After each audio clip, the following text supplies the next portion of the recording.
know what you finna look at before you see it. Knows everything, so confess it, man. Seek it. Start it right, start it right, start it right, start it right, start it right, start it right, start it right, start it right.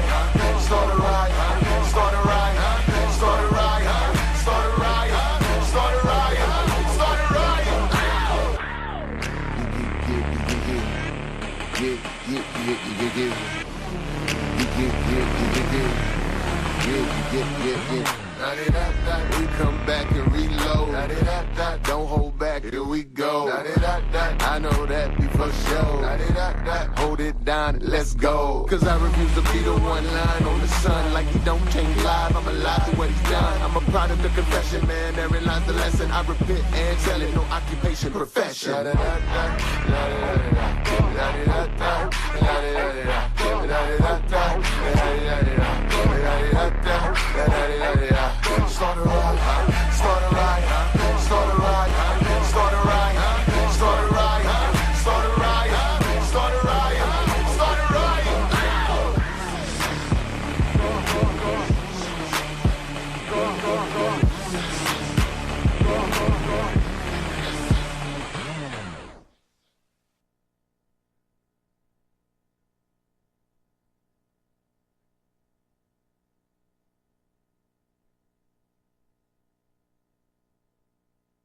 Welcome to H-Time,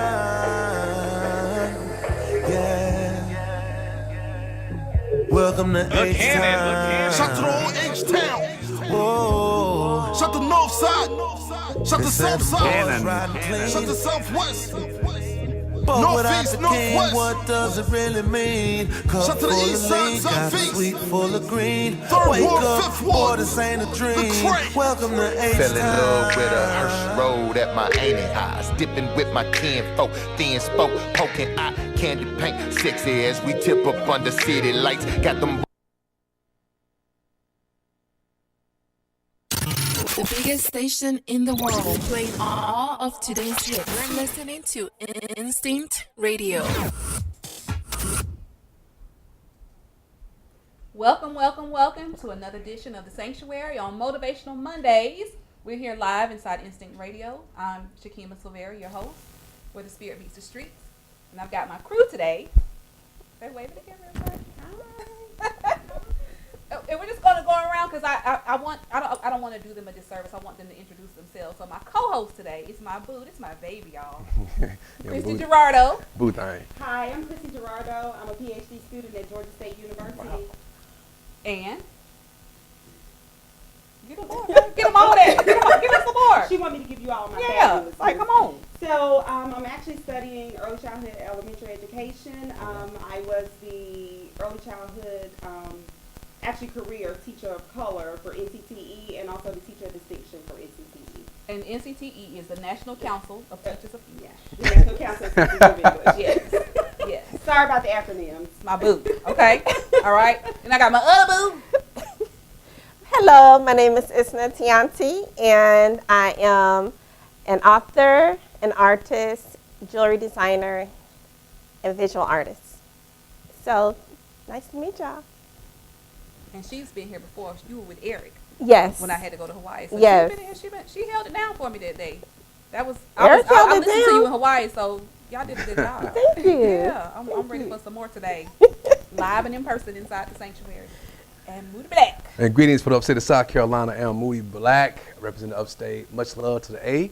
I'm a poet, painter, photographer. I'm just an artist. Just say artist. I love this, y'all. So today's show is called The Solutionaries. And, you know, I'm a firm believer that if you love God, you must also love his people. And we talk a lot about how much we love God. We talk a lot about how much is going on in the community. But there's a time when we talk, but the talking should only be so that we can plan what comes next, right? So today's show is going to be about action. And so we have a lineup of people who are doing something in the community. Different levels. There's levels to this. Yeah. But we're all going to talk about solutions and solutionaries. So I'm so delighted to have all of y'all here.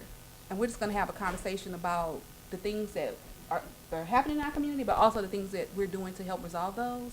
Right. And I hope this is also a place where new ideas kind of like that emerging research where new ideas come out as we're talking. We're like, we never thought about that. But maybe we know some people who can get together and do that. And so we're going to take a break. And when we come back from our break, we're going to have Mr. Bruce George. He's the co-founder of Russell Simmons' Deaf Poetry Jam. And so he's going to be talking to us about his new endeavor, which is called Genius is Common. So Jack, take us to a break. And when we come back, we're going to do our interview with Bruce George. The biggest station in the world, playing all of today's hits. We're listening to Instinct Radio. Boys flexing, baby, every time we pimp the ride. Gripping wood grain, always sipping good, man. We was dying for whatever, wish somebody would, man. Enticing with them vices, yeah, man. Looking pretty like a bad yellow bone. While I'm dipping through the city, thought in the game is going down. I'm yelling mayday. It's like the world stood still when we bumped them gray tapes. Chop, chop, chop, chop. Out your act a fool. It's got me wondering what's next, baby, when this life is through. I was born in H-time, starch down way back. When them slabs in the city beat that screw off in the back. Poking eye, keeping spinners, eating French's chicken dinner. Family came from Third Ward, Scott Street on up to Ennis. Hanging out in Sunnyside with my cousin Corey. They was on that purple Sprite. I was still sipping 40s, Kiki still pimping stories as I'm passing by Yates. Stop and wonder if I'll enter heaven's gates. I told my cousin D.A.T.S.U. I smoke trees. I think the Lord is calling me, both of us agree. And man, I love the city of my birth, that's why I bleed. That God would change the H, same ways changing me. Cause all I cared about was riding clean, a pocket full of green, and find a bag yellow I can put up on my team. My bros riding dirty, know your soul ain't clean. Hey, gone. Thinking that you'd stay. Gave you my heart and then you ran away. Either I'm stupid, I'm foolish, or you're playing me.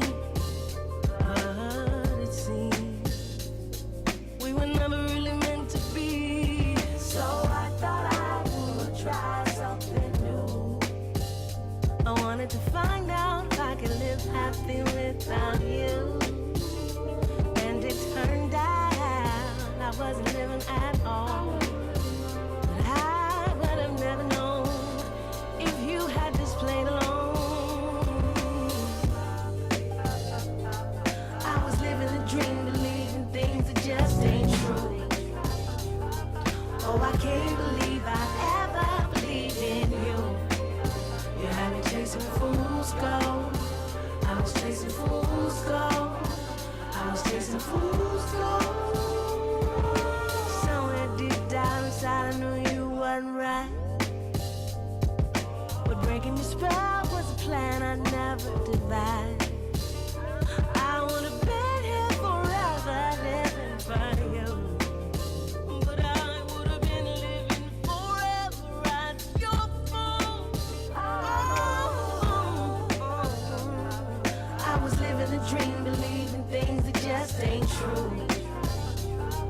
Oh, I can't believe I ever believed in you. You had me chasing fool's gold. I was chasing fool's gold. I was chasing fool's gold. I bit into the apple.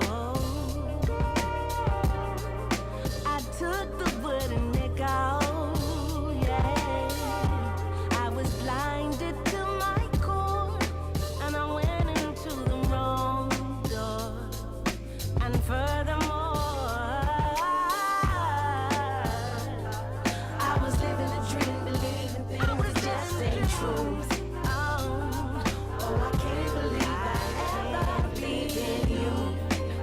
You had me chasing fool's gold. I was chasing fool's gold. I was chasing fool's gold. I was living a dream, believing things that just ain't true. Oh, I can't believe I ever believed in you. You had me chasing fool's gold. I was chasing fool's gold. I was chasing fool's gold. I was living a dream, believing things that just ain't true. Oh, I can't believe I ever believed in you. You had me chasing fool's gold. I was chasing fool's gold. I was chasing fool's gold.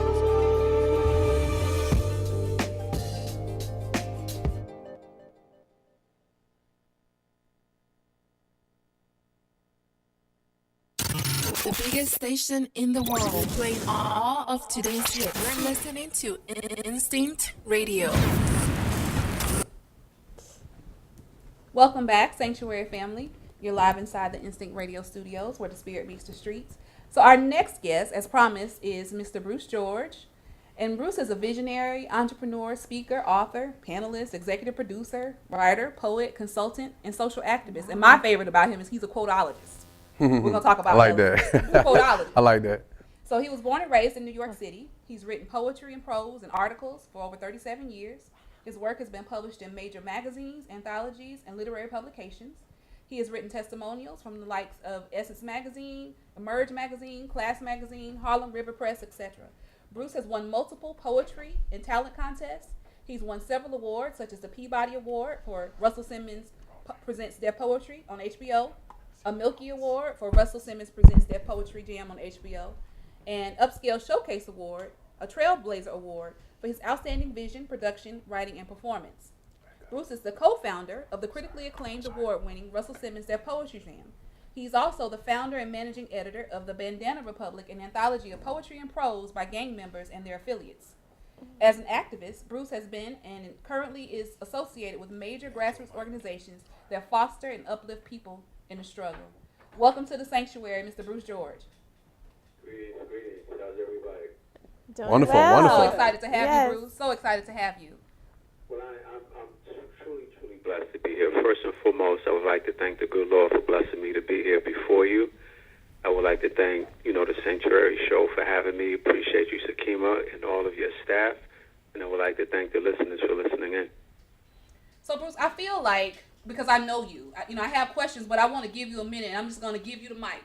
And I just want you to talk to the audience about who you are and what you do. And then we'll chime in and ask you questions based on that. But just take it and run with it, black man. I know you got this. Well, it's always a little difficult to talk about yourself, because my focus is external, not so much just internal. But, first and foremost, I'm a child of God. You basically summarized some of it up in reference to, my business acumen, social activist, been one for many, many, many years before it was fashionable. And then, and that's not to take away from people that really have a real strong sense of, genuine sense of activism and not just bandwagging it. And so, writer, poet, as you said, quoteologist, among other things. And so that's basically it. So tell us a little bit about how you got inspired to co-found Def Poetry Jam. Well, the thing is, I'm going to give you the abridged version. Okay. I was blessed to be able to, be a part of the spoken word movement when it really, really, like the inception of it, the jury's still out in reference to, who came up with what and what. Yeah, Mark Smith, have to give him a whole lot of credit in reference to, trademarking and using the word slam, which originally came from baseball. But we also had, poetry contests pre-Islamic time, where, the griot or the storyteller was judged upon how well he or she played an instrument and how factual his or her information was. So we've had so-called slams or poetry contests pre-Islamic time. Wow.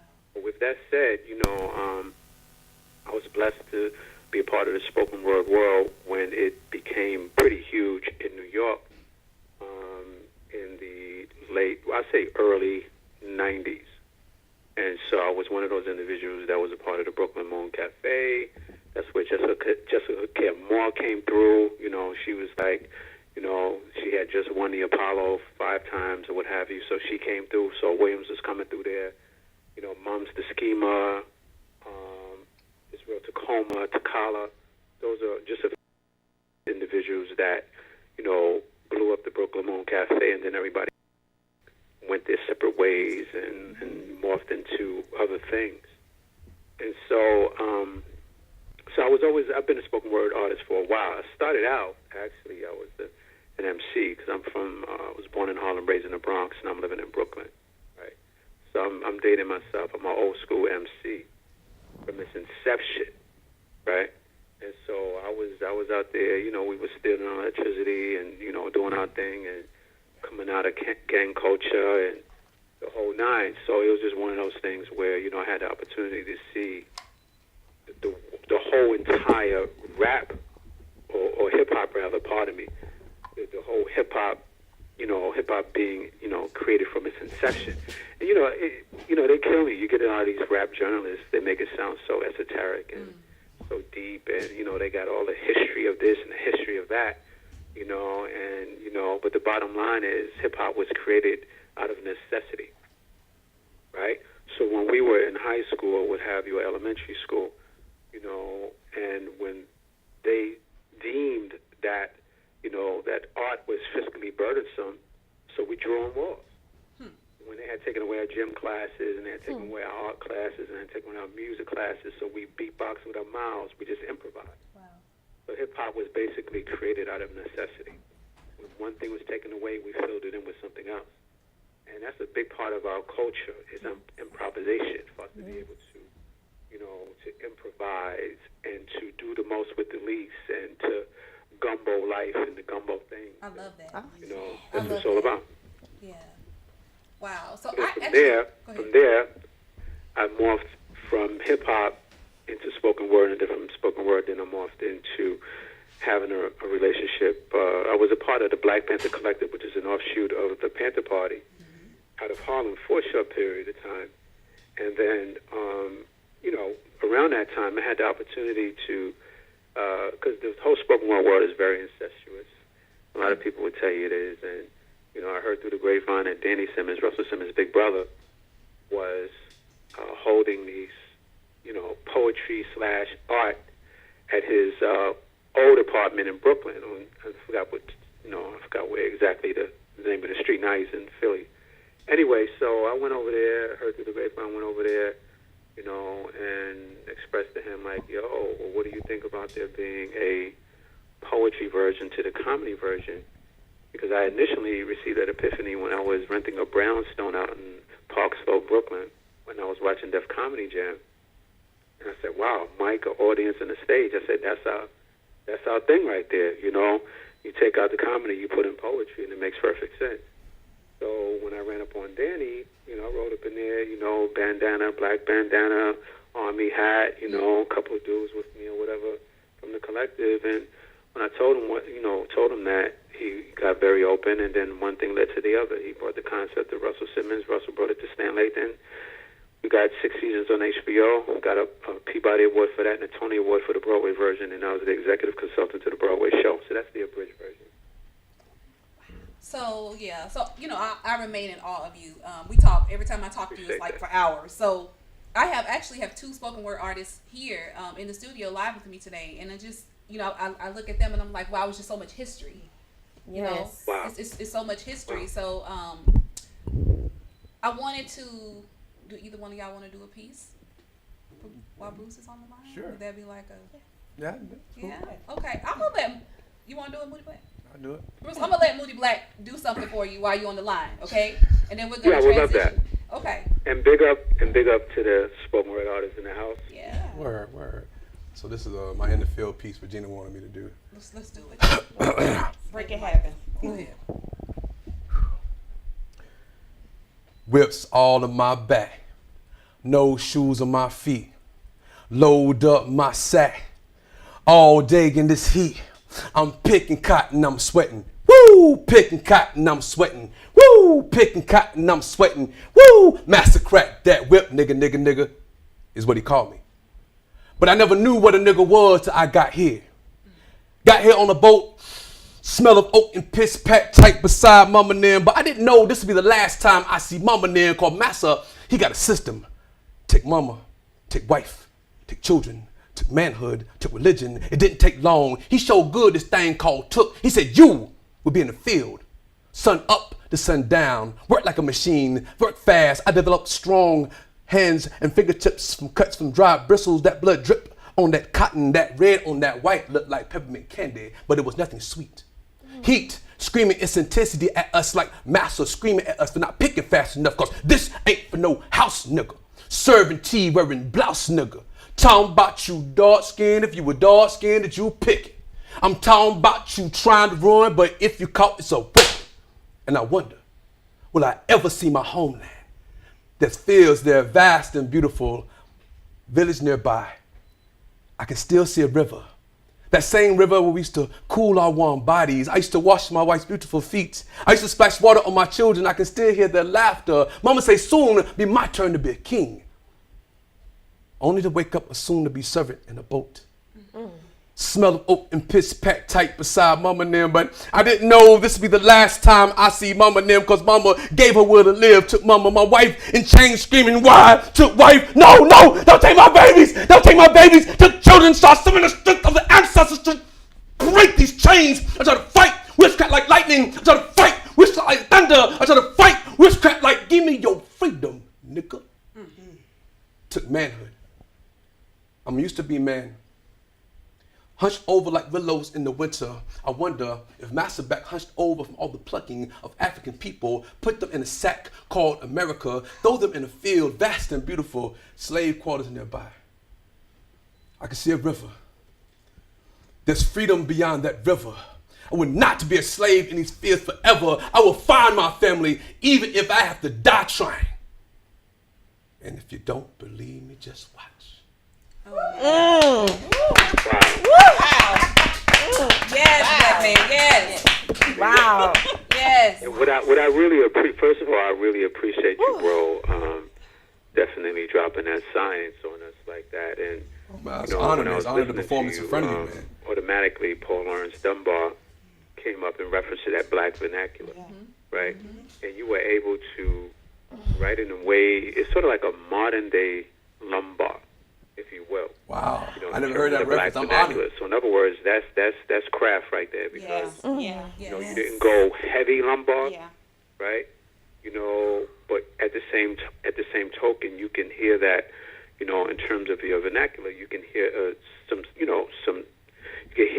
of that in it. So I definitely picked up on that.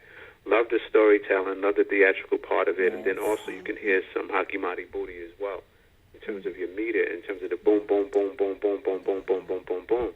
And so, I mean, so what you did was you just basically, you modernized, you know, what has come out of our oral tradition of the old slave Negro, the classic slave Negroes. So wow, that was definitely dope. For you to be able to do that from the Negro spirituals, to have a modern day Negro spiritual, it's not easy as a writer, right? Wow. Because a lot of times when you hear Negro spirituals, it's like real archaic, right? And it sounds real archaic. And a lot of it, you know, a lot of people can look into that and read into that. It's like, okay, like, yo, we're like past that in terms of where we're at as a people. Some would agree and some won't. Well, what I like about your piece is the fact that you basically modernized it. So it's like a modern day Negro spiritual. Wow. And I think that was genius. That's the highest honor, man. Yes. I'm honored, humbled. Thank you. I appreciate that. Wow. No doubt. So, and Bruce, I think that's a perfect segue to talk about your new program, which is Genius is Common, because that was clearly genius. You know, when you hear that, you're like, that is genius. Without a doubt. I mean, like, the thing is with this, right?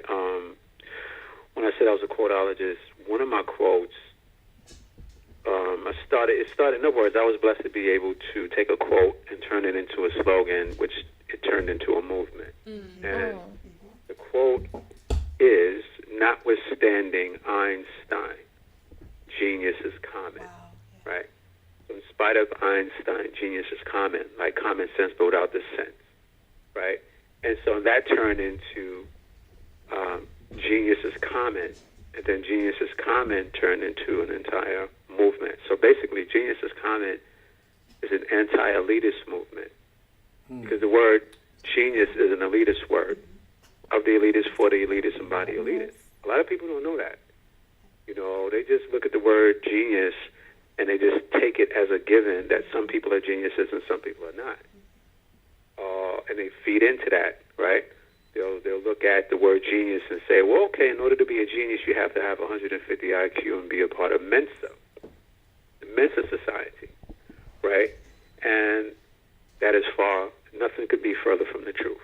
You know, the Genius is Common movement basically is about tearing down the Berlin Wall of the word genius and saying, you know what, we're going to question that. We're questioning that word, and that word is illegitimate, right? And in order for it to be legitimized, it has to appeal to everyone on the planet, because everyone has a genius seed in them. Some people call it God, some people call it other things. So you take a young lady from a housing project who microbraids hair like Picasso painted, that's a genius. You take a gentleman that has been buffing floors for over 40 years where it looks like it's wet but it's dry, that's his genius. You take Dave Chappelle. No one can tell me that he's not a genius of a comedian, right? And so the movement came about as a result of questioning the word genius. And I tell people all the time, it's very important to question. I tell the youth that, question. And so from there, it turned into a movement. So, Bruce, we're going to actually watch one of your Genius is Common videos. And we have the Genius is Common video. Can you describe the one from the young man at Kent State? That's the one we're going to watch on the air. Okay, great. Yeah, Damian McClendon is an amazing spoken word artist. And I met him when I was at Kent State University, and Kent State was the first university or institution to embrace the Genius is Common movement. And, I mean, he is just phenomenal. I mean, this guy is doing spoken word over classical music.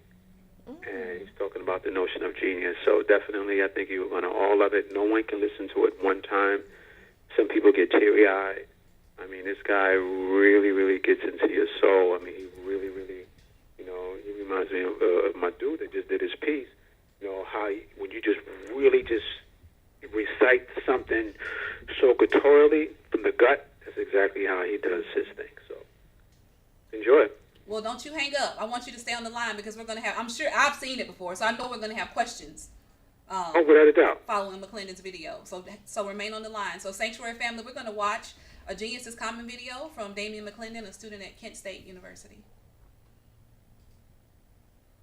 About to hate someone, love yourself. And when you feel like it's the end of the world, breathe and remember that you have to go inhale in order to exhale deep. Like a person who thinks too much. I thought about the word genius and thought, genie in us.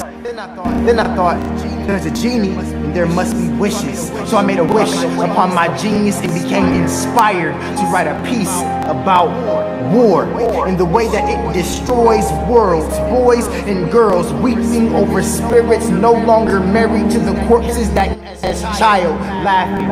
Funny how air forces its way back in even when we just want to exhale. Well, I didn't finish that poem because I'm a firm believer in oneness. So no matter how much I dislike the military, I kept coming to the conclusion that all the soldiers in the army are me.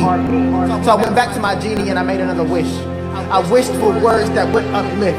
The genie sent me poems that sounded more like spaceships, cause you know we've been working this great shit and we ain't made shit. I wish we could fly us a spaceship that fly so high that we no longer need to exhale cause we in heaven. Fly so far and so fast into outer space that we end up turning into energy. G for genius, for genie, for magic, as you are, as you were, and as you always will be, made of the same star that you see as far, but in fact so close enough for us to shoot for, cause Lord knows we need something to shoot for, cause too often we are shot at. We gotta pay attention, to buy time, to train ourselves to shoot back, not like bullets, but like stars.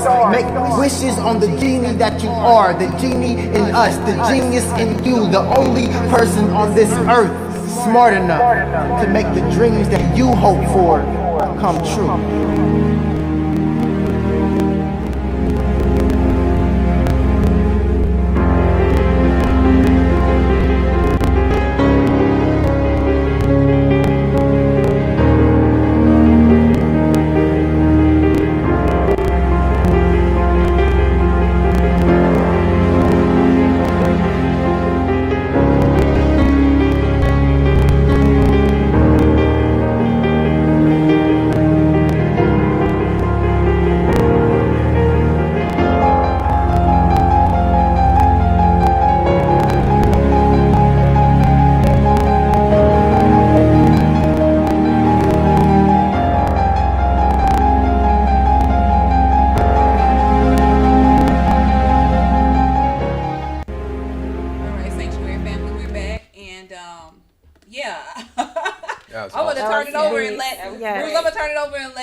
everybody in the studio ask questions because, yeah.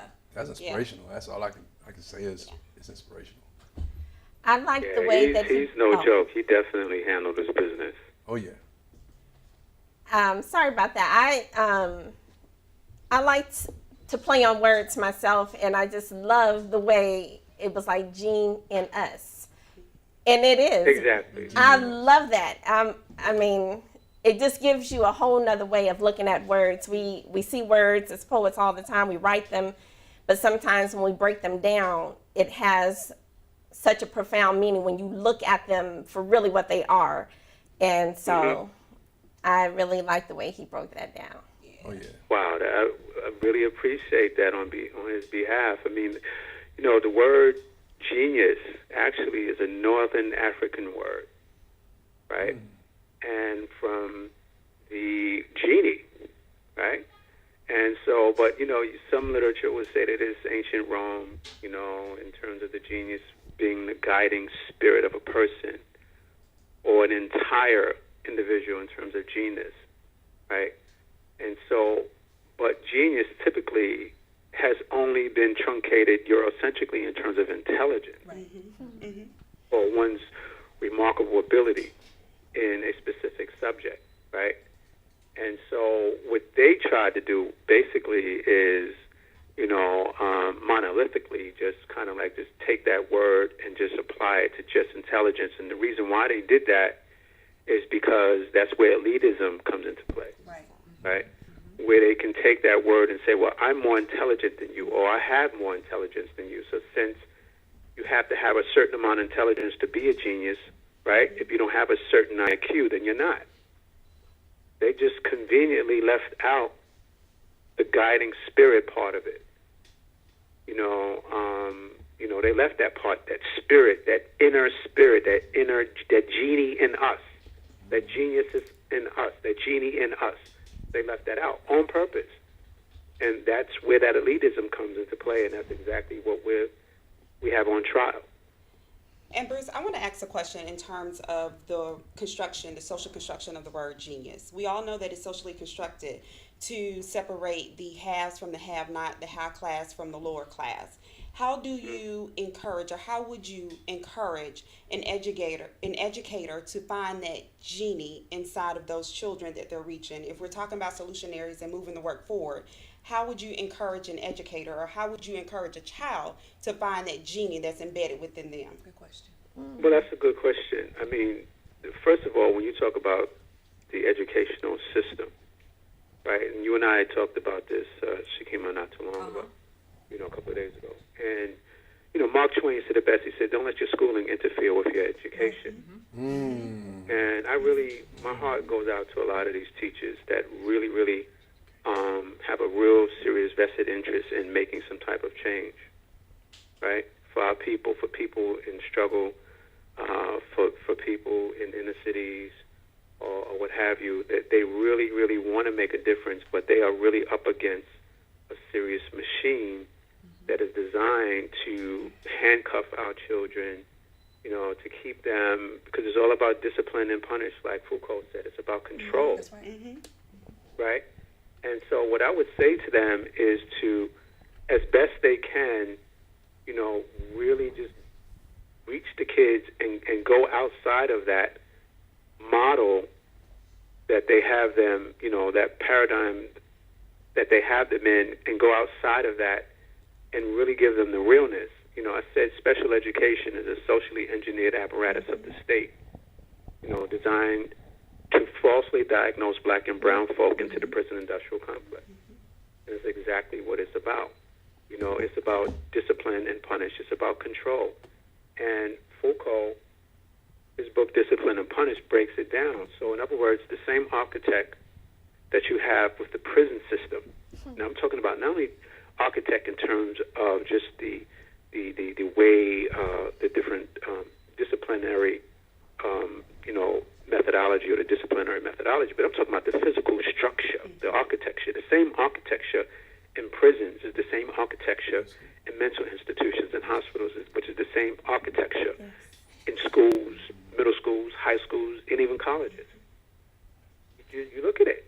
You look at it, it's the same damn architecture, you know, and how they have that little glass window so the dean, warden can look through at the students. The little small window. Okay. So, in other words, when you go into a hospital, right, you get a bracelet, which makes you a ward of your doctor. Right? So the doctor becomes the warden, and the nurses become the guards, and you become the, you know, there you go, the prisoner. You're a prisoner of that particular doctor, right? And so it's the same thing with the educational system. The principal is the warden, the teachers are the guards, and the students are the inmates. Right? And so you notice everything is about uniformity. With the bells, everything rings at a certain time, you have to be here. The bell rings, you have to go there. Announcements. All of those things are very similar to the prison industrial complex. It's that same model, same mess, different fly. And so what I would say to those teachers is just do the best you can to maintain your position without getting fired, okay? And just know that if you really do it the way you really want to do it and feel that it should be done, just make sure that you have plan B, because you will get fired. They're going to come lock me up. You know, the bottom line is you're going to have to either work within the system as best you can and slip it in as best you can to help them and reach them. You know, because, I mean, the thing is this, with the educational system, there's a thing called process versus product. Yes. Product is the knowledge, and process is the deliverance of that knowledge, and that's an issue. Because you have these, look at the educators, you have these individuals that, first of all, when you look at the demographic of the educational system, it's mainly in terms of teachers, white women. Why is that? That is by design. Why you don't see black male teachers that often? That's by design. You know, and then you have the process versus product. You have these culturally biased word stems, these culturally biased tests. You know, and then you have standardization. You have all of these different things that are designed to hoodwink, control, discipline and control, and to get people to fall and feed into doing what they want you to do, you know, and acting the way you want them to act. You know, I said this earlier today, I said institutions of learning assigns each one of its students a bias to metastasize its politics. So when you go into an institution, if you don't have a bias, well, guess what? They're going to assign one to you. Right. And I think just to speak to that, Bruce, as teachers, I think that when we talk about elitism, you know, if you know that there are hierarchies, there are systems, right? You can't really lash out at the system that's oppressing you, so you do oppress who you can oppress. Right. So for teachers to recognize the genius within the students, they have to let go of the elitism that I am the genius. Exactly. See? Like if I can't, I'm under all this oppression from top down, but the only person I can oppress is the student in the seat. Right. And so in here, I'm in control. I got this. So when you look at even in the prison industrial complex, you don't see the warden fighting the inmates. You see the guards fighting the inmates. Exactly. And so that's why the school is set up that way. So teachers cannot adequately address the genius in the students unless they first let go of that elitism that these kids also have something to teach me. Right. And Fordham and Ogbu actually, I'm sorry, go ahead, Bruce. Absolutely. And it's they use these different tactics like standardization. You know, standardization, and I said standardized testing robs our youth of the individual manner of learning. It is nothing but a tool of the elite to sift out the wheat from the chaff. That's right. But those at the top are charted off to opulence, while the hopeful and the reachable becomes hopeless and reachless. The so-called no child left behind model is laden with culturally bias, right, for the sole purpose of justifying each child's right to an education. Period. Yeah, and Fordham Ogbu actually talked about this in his deficit thinking theory, how teachers have this deficit thinking where they have this bias towards, the teacher bias actually filters in towards the students. And so they don't actually refers students for testing, our black and brown babies for gifted testing, because they feel that because they're black and brown and they come from impoverished areas and economically disadvantaged situations, that they're not smart enough to go into these gifted programs. So that's the whole thing behind this deficit thinking. We first need to reach our teachers so they don't show that cultural bias towards our own students, so we can actually get that level of education that our other students have within the classroom as well. To kind of counter that. Absolutely. And it's the whole, you know, that whole special education thing that I was just mentioning. And not only that, when you talk about diagnoses, you know, the DSM-3 is a gatekeeper to the state, which is a gatekeeper to the ruling class. Now it's not the DSM-3. It's the DSM-5 or 7 or whatever the hell it is, because I was a mental health clinician. I started out as a clinical counselor, then a senior clinician, and then a mental health practitioner. And so psychology is my forte, among other things. And so, so what they're doing is they use these ADD and, attention deficit disorder, and they're real quick to diagnose kids, and say that, oh, your child has attention deficit, your child has, some type of mental disorder, right? Some passive-aggressive or mental disorder, but 9 out of 10 times they don't. What it is that, the child is bored, the child is hungry. Yeah. Okay? The child is distracted because the fact that you're not reaching them. You're not reaching them at all. They can't relate to you. Right. Here you are, this this white woman or white man that they can't relate to, and you're from this opulent neighborhood. You don't know anything about their neighborhood. You don't know anything about the culture, right? And you're not even trained thoroughly as a teacher, because a lot of them, they get these teachers where they're not credentialed, because now the thing is they're getting rid of the tenured. They don't want no more. It's all about adjuncts, right? If you're tenured, you're in there. They're not giving out tenured anymore.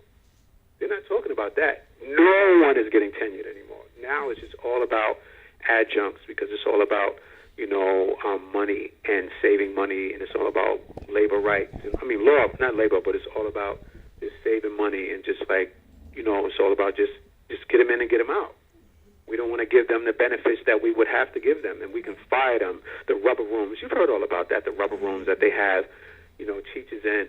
And so it's really, really nuts, So here it is, you have a child that is agitated because he hasn't eaten, or agitated as a result of seeing violence within the family home and all this stuff. And here it is, you're telling him,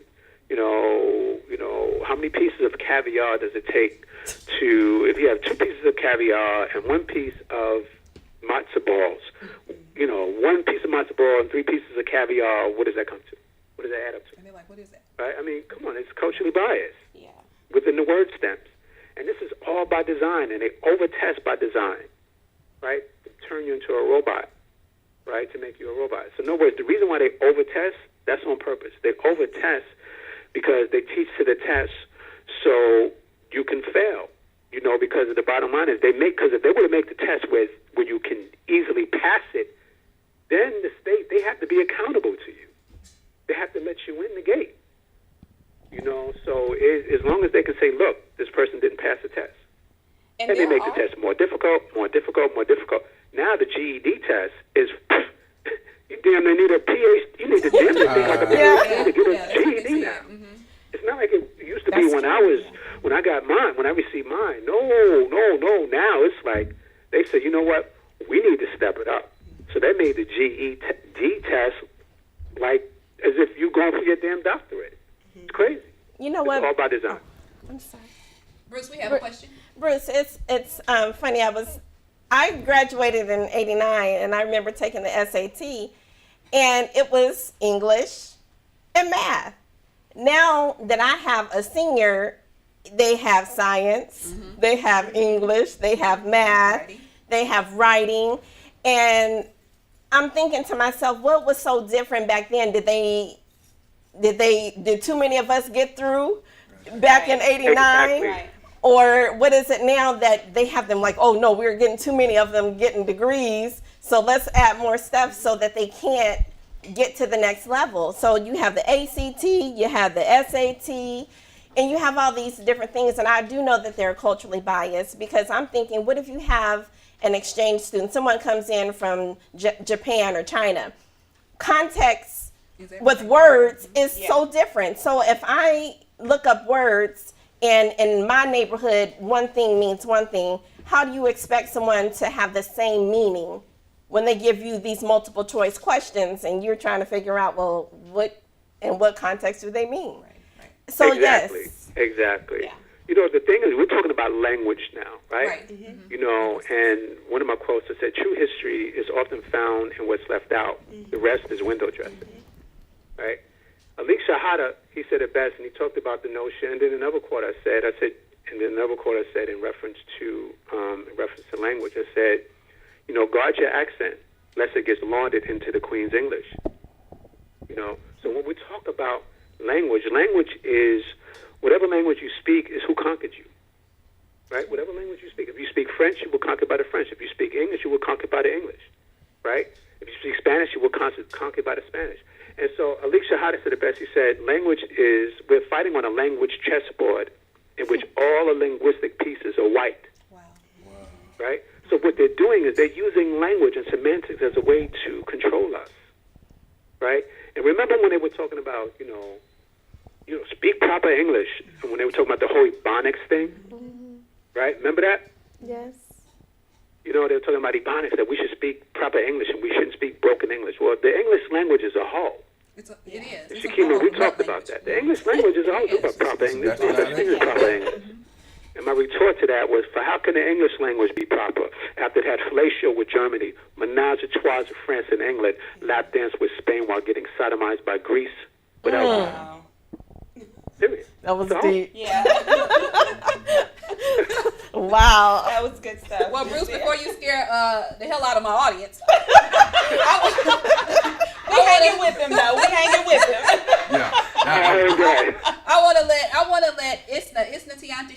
She was the one that was asking you a question about the SAT. She's also a spoken word artist, so I want to let her do a piece for you before you go. Let it rip.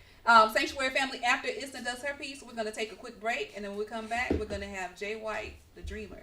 Yes. All right, Isna, you ready, baby girl? Yes, I'm ready. All right. I can sit, right? You can sit if you want. Okay. And this is kind of piggybacking off of Moody. And this is called I Was There. In the morning, I see a bright new dawning. I hear them calling like the birds chirping, like the butterfly flying.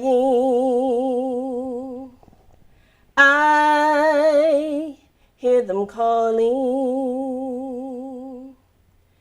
saying, dear child, can't you see me smiling, smiling down and around you.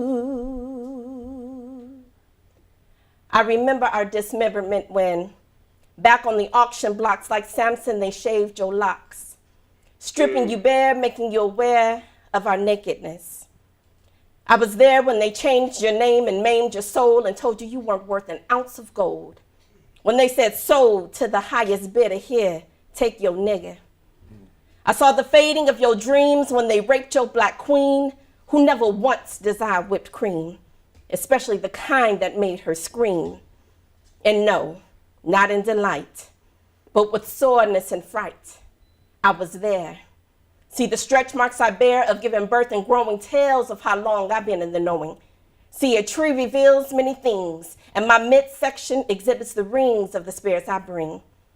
Black man, I understand your plight. Fighting and fighting for equal rights. It's wrong that we were taken from the center of the equator, and now unbalanced, we struggle to find peace with our creator. I was there. I can relate. I still await the date when we can communicate about our destined fate, wanting to rub your back and massage you from head to toe so that you'll know I am in touch with your pain. I share in your losses and gains. And yes, I taste the rain of your silent tears of trial-filled years. Now understanding why your water has turned to vodka and beer. I was there, and still I'm here. I'll dry your eyes, realizing I wasn't always down to stick around when you were beaten and stumped to the ground. But I began seeing you was weak when you lower your head and eyes when you speak. Well, except for when you greeted me with you bitch and you freak, but see, I understand. You really didn't mean to talk to me that way. You just learned to repeat what old masters say, and now society still fails. Now that you're able to show your anger, you're still killed and locked in cells. So the history of our past, we once again meet, and I ask myself, how in the hell did we let this cycle repeat? We're still being whipped by the system in our homes and street, still being fed leftover meat, still trying to march towards freedom's beat. Will freedom come and play the drums? Because if the trumpets play, our ears are now numb. So I pray that when it comes, that the beat is tight, because if it's a harp, we'll miss the flight. Freedom come, open ears and minds that are dumb. Freedom come for us tonight and lead us back to truth, love, and light. In the morning. Thank you. All right. Go. Yes. Yeah. That was like, first of all, I really appreciate you dropping those jewels and that bomb. Talk about scaring the audience. You just scared the rest of them. Between you and my dude, we probably have one listener left. You know what I'm saying? But what I like about your piece is the fact that you were able to, I like your internal rhyme. Now I'm sounding like you're in my creative writing class, right? I like your internal rhyme. I like how you were able to go in hopscotch in and out of your couplets, and then using internal rhyme, from internal rhyme to couplet to internal rhyme, and that was consistent. So I like how you did that. A lot of people can't pull that off because they'll go too top heavy with the couplets or go too top heavy with the internal rhyme. So you were able to have that balance, right, to make it where it was just like really just very palatable, and I just like. I was just loving what I was hearing, and I like the flow and the energy and the music of it. And so definitely on point, and you were speaking truth to power, without a doubt. And you had the vocals, too. I was like, my head was nodding. I was like, yeah. From the beginning, when you was like doing your joint, I was like, yeah, that's what's up. Now, I appreciate that. I mean, it comes all back to language. I mean, Confucius, when he was asked, what would you do to control a state, right? His answer was, I would rectify the language. Period. So the language, we have to really watch our language. You have to watch what comes out your mouth and watch what you put in your mouth. Yes. That's right. Right? Yes. And so it's all about really being able to paradigm shift the way we think about ourselves and what we say of ourselves. Rene Descartes said it best. He said, I think, therefore I am. Yes, sir. Right? As a man thinketh, so is he. As a woman thinketh, so is she. And as you continue to think, so you shall remain. So it's about us being able to say, you know what? Wow, I need to change the way I think. Instead of saying that I'm this and I'm that, I'm hanging in there. How are you doing? I'm hanging in there. No, I'm blessed. Yes. You know what I'm saying? Yes. And just really just changing our vocabulary, and then taking it from there. Tony Robbins has a book called Awaken the Giant Within. And within that book, there's a section called Transformational Vocabulary, in terms of transforming your vocabulary to more life-affirming and positive words. And so I just love how you play with words and how you use words, and how you just on some real muckraking, iconoclastic typeness. Thank you. Bruce, tell the audience how they can find you. You could my hub is on Twitter. Twitter.com or at Bruce George and the number 1. Would love you to also come to geniusescommon.com, where you can, check out some of the YouTubes, and you'll see people expressing what their genius is. The part of our model is for you to go to YouTube. To first of all pull out your smartphone, say your name, say what your genius is, and then say Genius is Common, and then upload it to YouTube. I think we're going to do one together. And with the hashtag Genius is Common. So we'd love for your audience to go to geniusescommon.com, check out some of the YouTubes under your genius, and let that incentivize you to upload your own YouTube video with the hashtag Genius is Common. So I'm Googleable. I mean, you just put in Bruce George in Google. You can find me through so many different modalities. You know, social networks, and I had a ball with you all the time. Thank you. Thank you, Bruce. Thank you for Nice taking the meeting time you. to stop inside the sanctuary. We'll be, I'll be in touch. Sounds great. Well, have a blessed remainder of your day. You too. Likewise. Thanks for the interview. Thank you. Thank you. All right, Sanctuary family, when we come back from break, as promised, I have Isna, and I also have Jay the Dreamer. So, yeah, that.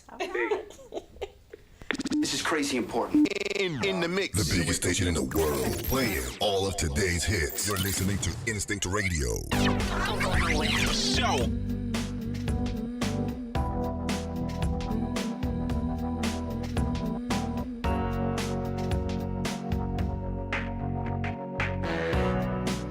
There goes my heart again.